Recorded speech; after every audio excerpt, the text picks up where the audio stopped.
Hello and welcome to KennyRoy.com. I'm Kenny Roy. This is the Ask Video Mail for the week of January 21st, 2013. Welcome to the site to you new members and welcome back to the old members. The Ask Video Mail is your chance to get your question in character animation or performance answered in a video just like this one, but I need your question if I'm going to answer it, so please send your questions to webmaster@kennyroy.com. I go through all the questions and I answer the ones that I think will help the most people. There's no such thing as a stupid question, and it is the best way to get the most out of the site. As you may notice, I am in a new office. And it's just because I was standing in what was to become the conference room, and now it's the conference room. So I'm in this new office, and I like it. Don't know if I'm going to stay here forever, but this is my new home for now. So at least a couple video mails, maybe a few lectures in here.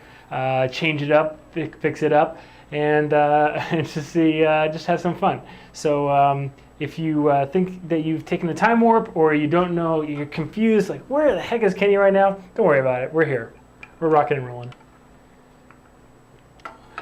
Oh, and my new standing desk, I am in love with it. It's from versatables.com. Versatables.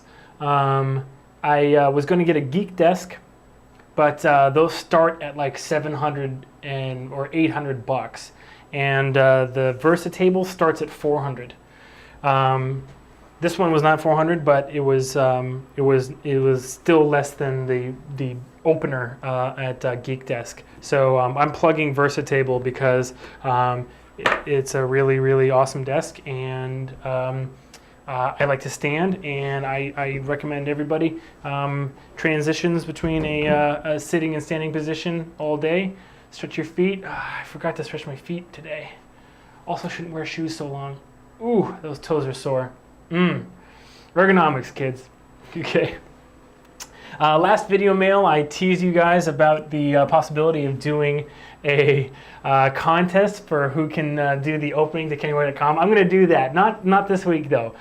Give me a sec to get my head in order, and I'm going to do that contest. And you'll win something really cool. It'll probably be a copy of How to Cheat in Maya 2013. I got to give out some of those copies. I have a stack right there that I need to give away. So if you are interested in a copy of the book, start watching the video mail and practicing the opening there, and I will judge the videos as they're turned in. And I probably will make a special video mail opening that is a combination of all the ones that are sent in. If there are enough people that send them in. If like 2 people do it, well, you know, you'll get a book because I'll probably give 2 books away. But if 2 people do it, then I won't do that special opening. I need like 15 or 20 to do it. So anyway, get excited for that. Let's see what else. I think that's it. This is a good question. Another time, I can't remember if it was December or in November, but I answered a question that was asked by a lot of people. This is a question that has been asked in 2 different ways. It's the same question though, so I decided to answer it this week. Why don't we take a look?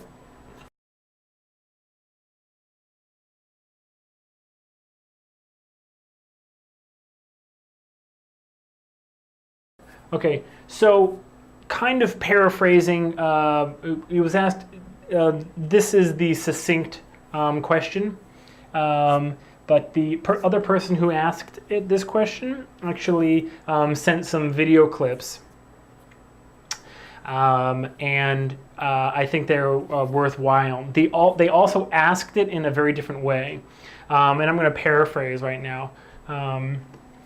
Basically what they asked was, they're basically creating, they have basically a 2D workflow where they create very strong pose, and then they go to their next pose.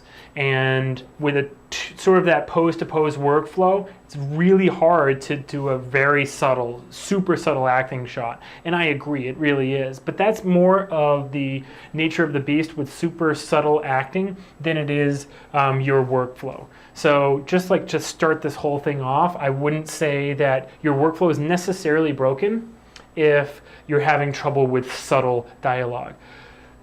Pixar animators, probably the best. Probably DreamWorks animators, right up there with them. But in terms of like subtle dialogue shots, I mean, that's why they're the best. because it's super, super, super hard. Okay, so don't think that your workflow is necessarily broken. And this animator asked, because they're getting kind of overwhelmed using a pose-to-pose approach, how you should approach it. He's doing a shot where apparently he has someone pointing a gun and speaking, and he has the person basically pointing the gun the entire time. Well, okay, that's a perfect example, and that's a very difficult shot, because how do you keep interest when you have that person holding the gun? Okay, so let me show you this person's clips as well. Their clips kind of make a lot of sense when you look at them. Why this person thought that maybe there's a new workflow, maybe there's a better workflow that would work for this kind of stuff. So let's take a look. Okay, so this first clip is from, I guess this is a Lilo and Stitch short. And it's this shot where Lilo and Stitch walk by and talk to this woman, and this animator pointed out that that woman's pose basically doesn't change the whole time. So let's just watch the shot together and see what we see.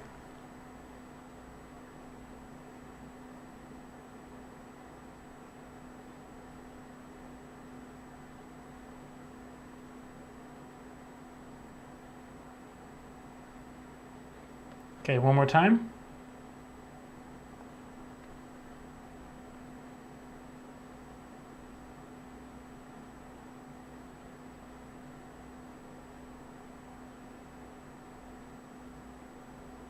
Okay. All right, and the other one is from Snow White. And so let's take a look at that one as well. You've all seen this.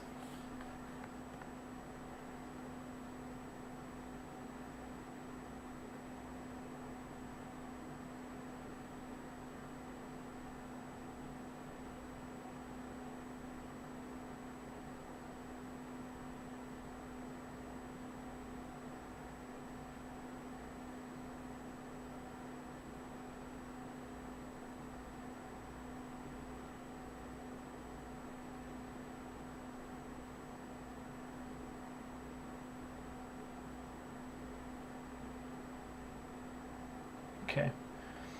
I mean, this is a very, very, very clever scene, and obviously this is like looking at the birth of our craft when we watch this shot, or these shots. Everything has a reason. Watch it one more time. Let's watch it one more time. Notice, pay specific attention to the tears, and notice the foreground candles, how the wax comes down and they're basically crying as well. Watch that. Watch the tears though.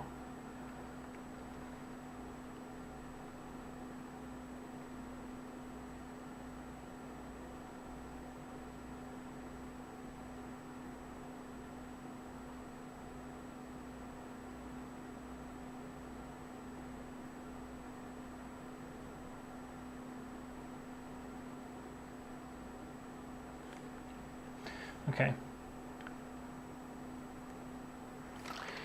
So what I want to first just say about this is that each one of those shots has a little bit of secondary that is in there supporting that main pose. In the Lilo and Stitch clip, the woman is using a broom and she's adjusting her weight, and she's sort of adjusting her pose relative to the broom as Lilo and Stitch walk by.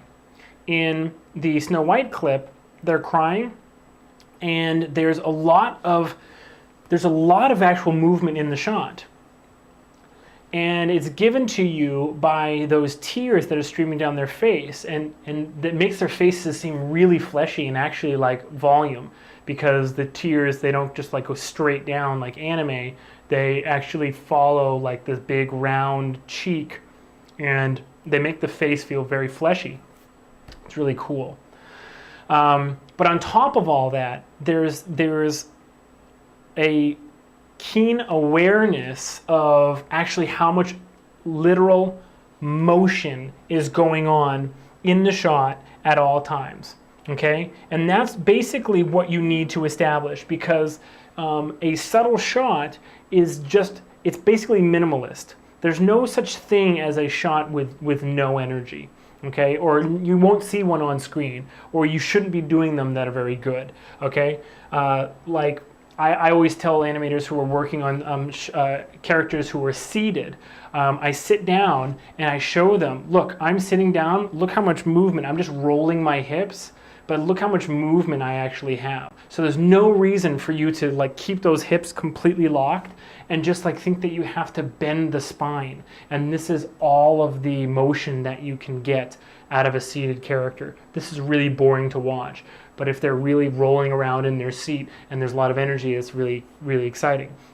You want high energy subtlety. You don't want low energy subtlety, because a low energy shot is just that. It's a low energy shot.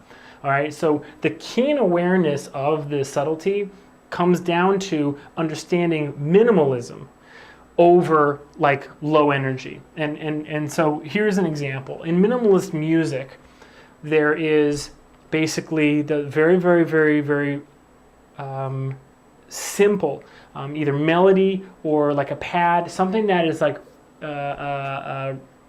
repeated. Sometimes it's almost like a soundscape, but then something comes out, and in the middle of like this pounding,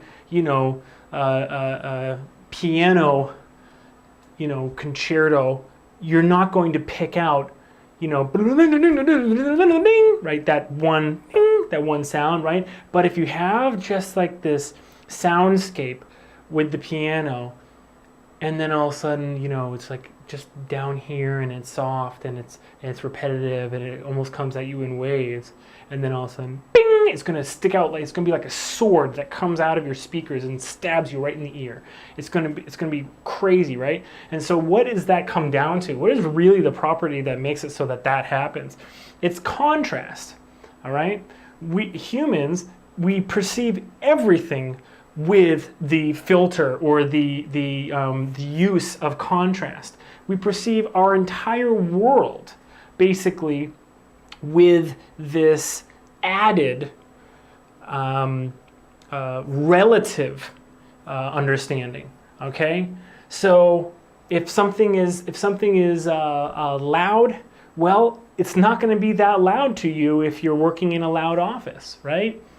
If something is quiet, it might actually seem loud if you're in a library, okay? And people out there who have kids, I know you are going to relate to this one. When you're walking down the hallway and the baby just went to sleep, and you step and you're being so quiet, and all of a sudden, it's the loudest thing you've ever heard in your entire life. That creaky floorboard.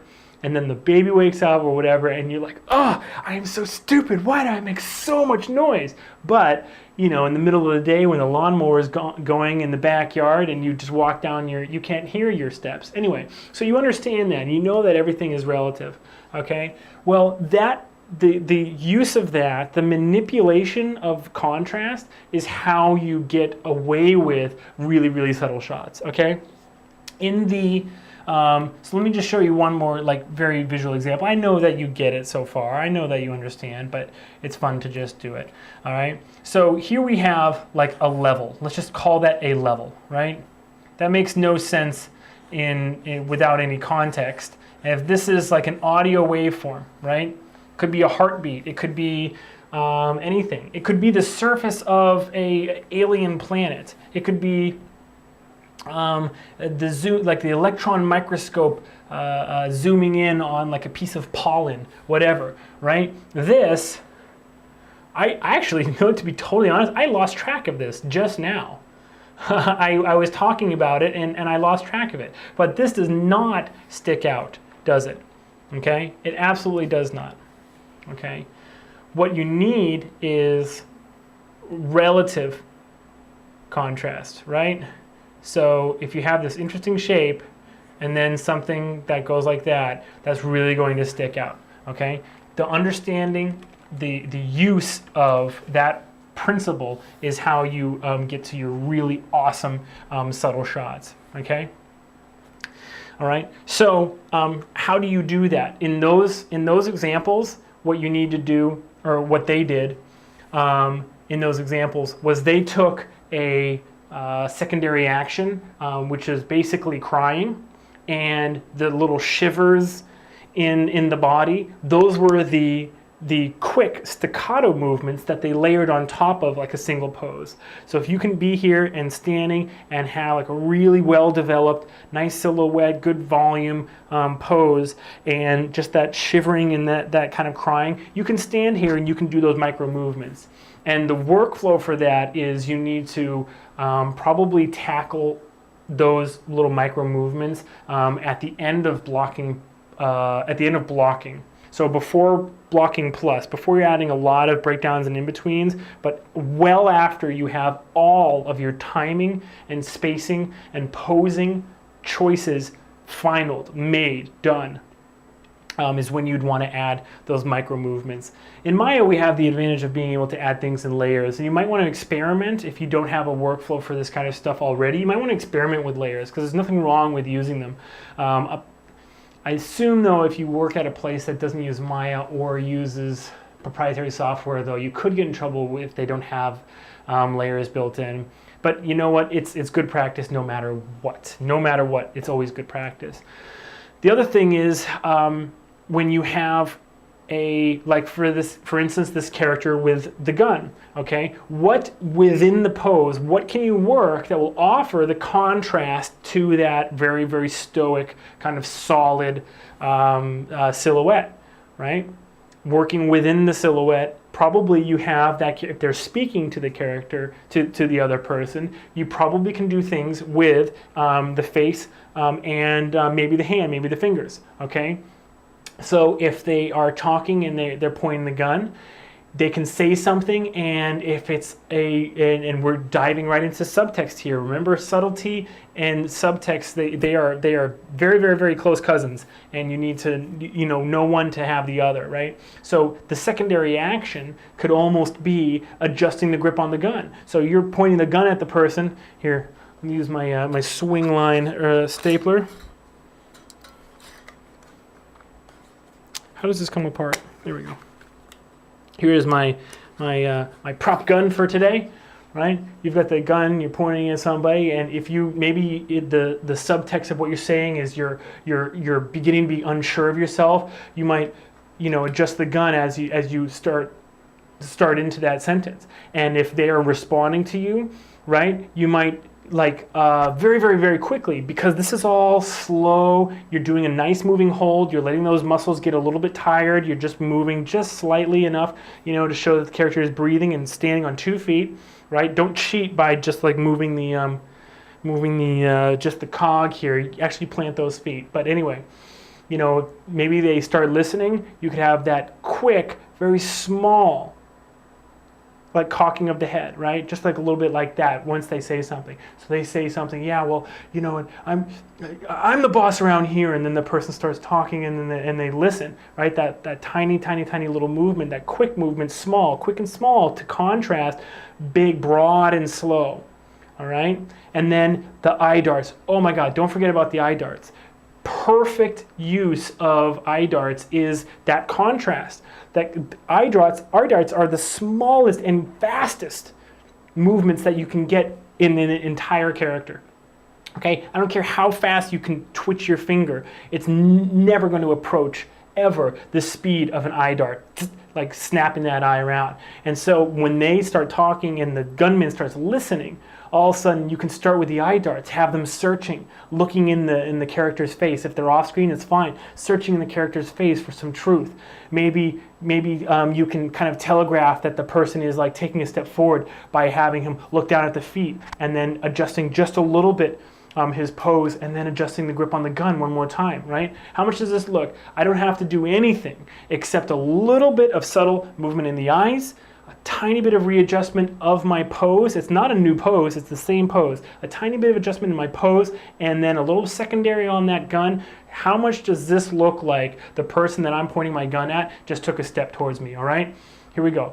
Ready? Here we go. Right? How small was that, but how effective is it? one pose, but you're using the contrast, which sticks out like a sore thumb. It's the same as the minimalist music. We have one pose, one little pad, right? We've got that one strong silhouette. You've got that very minimalist melody, right? You've got that strong bass. It's stuck in the ground, but you're using a very broad, slow moving hold. It's just like, you know, those little sounds, that soundscape that you're building, all right? But then to build that visual interest, the little secondary, the twitch of the fingers, the searching with the eye darts, maybe a tiny bit of an adjustment in the pose, just like two tiny little movements back and forth. And then you get your spike that keeps the eye interested, keeps the audience engaged. It's actually a lot more realistic because we don't stand perfectly still. And to be totally honest, that Lilo and Stitch scene was an amazing animation. It really wasn't. So you can search around and find a lot better examples for yourself and see what I'm talking about. It actually makes a huge difference in the kinds of clips that you'll want to copy in your own work, okay? That's a great question. Thank you, both of you, for sending it and asking it. Very, very, very good. Please send in more questions. If you're a new member here on kennyroy.com, and even especially, maybe very especially if you're on the free trial, it's a perfect time to take advantage of this resource that I'm building for you here. Ask a question, send it to me, and I will potentially make a video just for you. It's a great way to take advantage of the site. The address to send them to, again, is webmaster@kennyroy.com. I go through all the questions. I do not skip a question, and normally I reply if it's something that's been asked before, and I point you in the right direction. So that'll do it. Look around. It's a new year, and I'm already feeling like we're off to a fantastic start. I'm having a lot of fun. I hope you are too. Good luck with your animation, and as always, rock on.